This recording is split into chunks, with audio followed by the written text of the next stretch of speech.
Bismillahirrahmanirrahim. Assalamualaikum warahmatullahi wabarakatuh. Saya Alfi Widarwati dari Prodi Akuntansi Reguler Plus.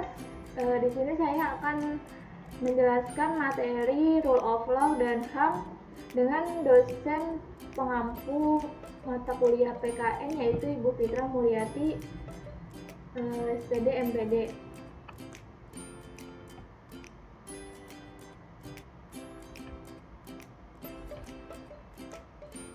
Rule of Law.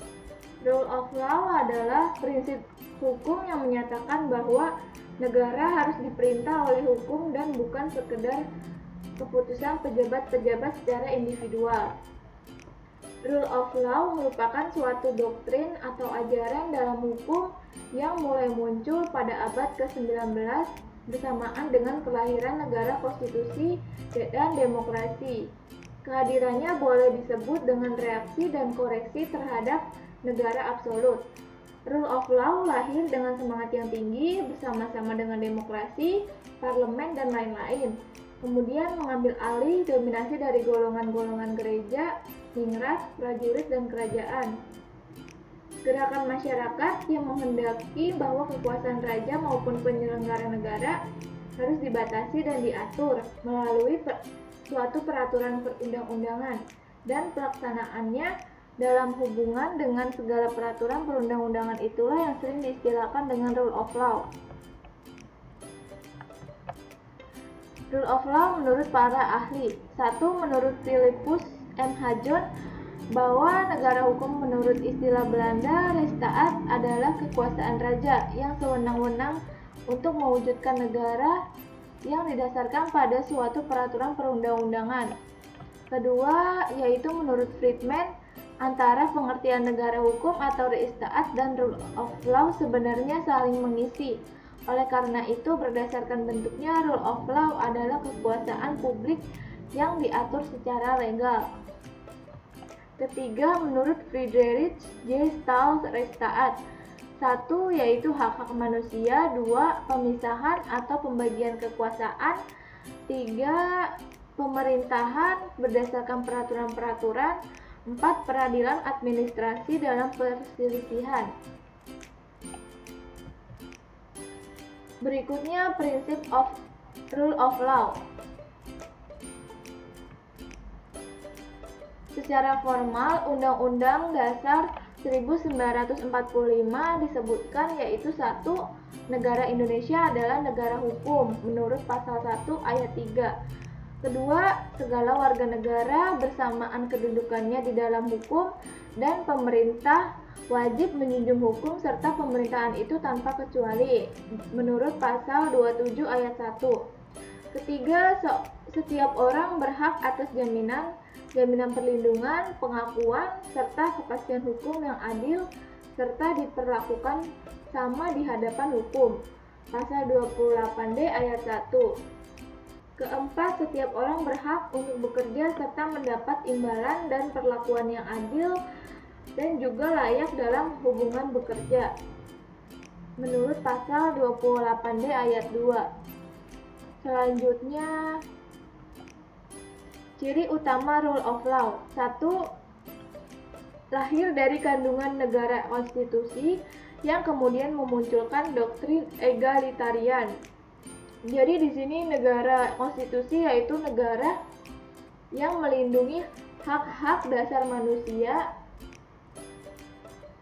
dan kemudian negara tersebut memunculkan ajaran doktrin egalitarian yaitu suatu ajaran yang mempertahankan bahwa semua orang manusia adalah sama dalam status nilai dan moral. Jadi di sini semua orang tuh diperlakukan secara setara atau sama di dalam negaranya tersebut. Kedua, menjadi doktrin dengan semangat dan idealisme yang tinggi seperti supremasi hukum dan kesamaan semua orang di hadapan hukum. Maksudnya di sini menjadi ajaran yang semangat dan mempunyai keyakinan yang tinggi, kayak kita yakin supremasi hukum itu adalah penempatan hukum sesuai dengan tempatnya, jadi sehingga dapat melindungi semua warga Indonesia tanpa intervensi dan dari pihak manapun.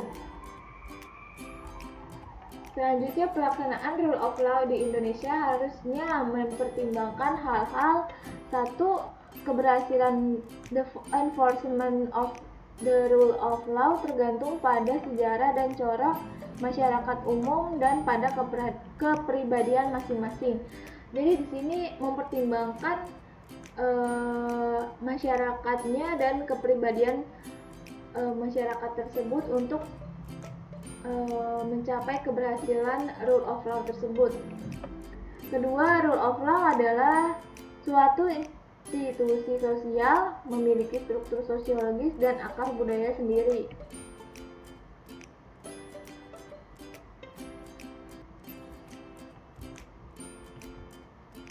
Hak asasi manusia.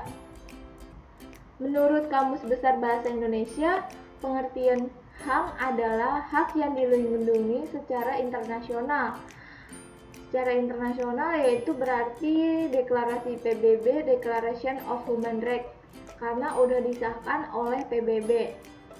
Seperti hak untuk hidup, hak kemerdekaan, hak untuk memiliki, hak untuk mengeluarkan pendapat. Selanjutnya, menurut Undang-Undang Republik Indonesia Nomor 39 Tahun 1999 tentang hak asasi manusia, yang dimaksud dengan hak asasi manusia adalah seperangkat hak yang melekat pada hakikat dan keberadaan manusia sebagai makhluk Tuhan yang Maha Esa dan merupakan anugerahnya yang wajib dihormati, dijunjung tinggi, dan dilindungi oleh negara, hukum, pemerintah, dan setiap orang demi kehormatan, serta perlindungan harkat dan martabat manusia.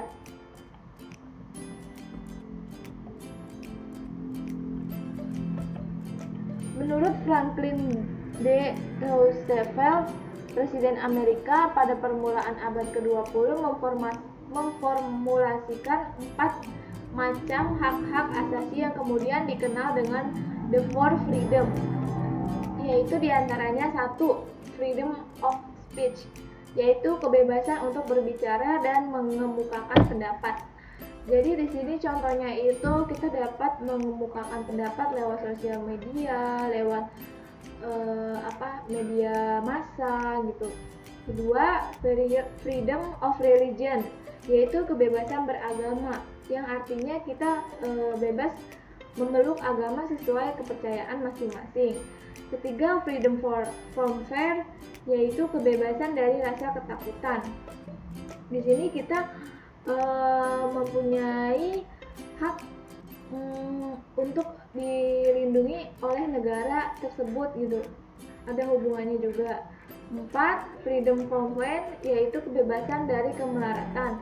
Di sini kita mempunyai yang berhubungan dengan hak untuk hidup, hak untuk kesejahteraan hidup. Selanjutnya, penjabaran hak-hak asasi manusia dalam UUD 1945. 1. Pembukaan dan pasal-pasal Undang-Undang 1945 telah lebih dahulu merumuskan hak-hak manusia daripada Deklarasi Universal Hak-Hak Asasi Manusia.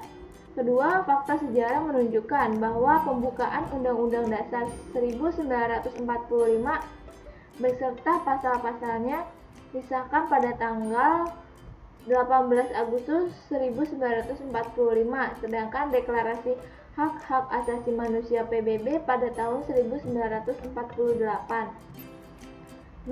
Melalui pembukaan Undang-Undang Dasar 1945 dinyatakan dalam alinea 4 bahwa negara Indonesia sebagai persekutuan hidup bersama bertujuan untuk melindungi warganya, terutama dalam kaitannya dengan perlindungan hak-hak asasinya.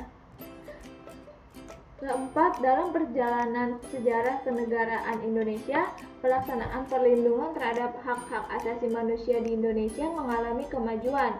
Antara lain, sejak kekuasaan rezim Soeharto telah dibentuk Komnas HAM, yaitu Komisi Nasional Hak Asasi Manusia.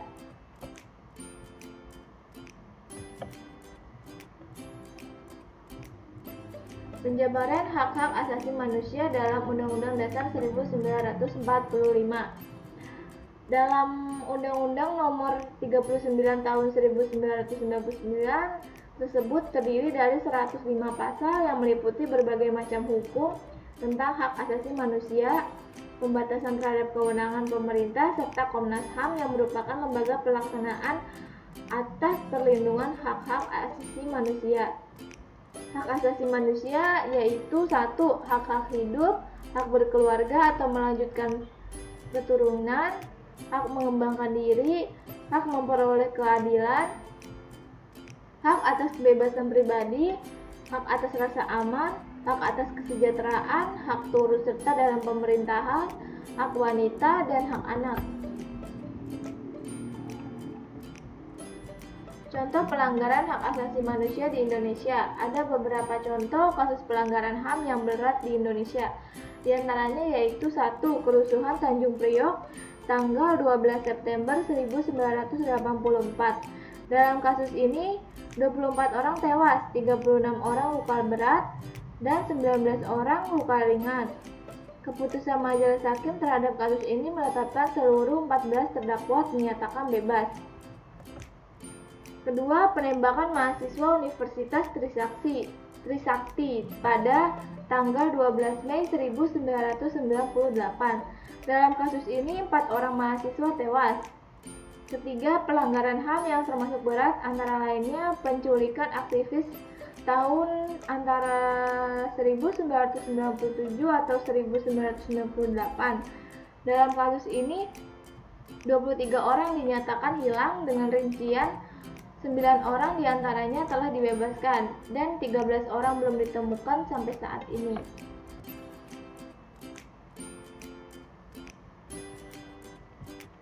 Berikut ada asas-asas kewarganegaraan, yaitu 1. Ada asas ius sanguinis dan asas ius soli. Asas ius soli adalah asas daerah kelahiran, artinya bahwa status kewarganegaraan seseorang ditentukan oleh tempat kelahirannya di negara tersebut. Kedua, asas ius sanguinis, yaitu adalah asas keturunan atau hubungan darah, artinya bahwa kewarganegaraan seseorang ditentukan oleh orang tuanya. Contoh, seseorang adalah warga negara B, tetapi karena orang tuanya adalah warga negara B juga. Selanjutnya, bipatrid dan apatrid. Bipatrid adalah kewarganegaraan atau dua kewarganegaraan, yaitu timbul apabila menurut peraturan dari dua negara terkait seseorang dianggap sebagai warga negaranya. Selanjutnya, apatrid, yaitu tanpa kewarganegaraan, timbul apabila menurut peraturan kewarganegaraan seseorang tidak diakui sebagai warga negara dari negara manapun. Oke, jadi kesimpulannya yaitu bahwa rule of law hanya satu komponen untuk sebuah masyarakat yang adil. Nilai-nilai yang ada dalam rule of law dibutuhkan untuk jalan pada nilai-nilai penting lainnya. Dengan demikian, rule of law adalah jalan tetapi bukan tujuan itu sendiri. Berkaitan dengan hak asasi manusia sendiri, terutama hak ekonomi, sosial, dan budaya, adalah menarik bahwa sangat dekat dengan pembangunan ekonomi dan memperhitungkan pentingnya pembangunan ekonomi bagi hak-hak asasi manusia serta gerakan hak asasi manusia yang akan memajukan pembangunan tersebut. Kurang lebihnya mohon maaf. Sekian pemaparan yang saya sampaikan. Wassalamualaikum warahmatullahi wabarakatuh.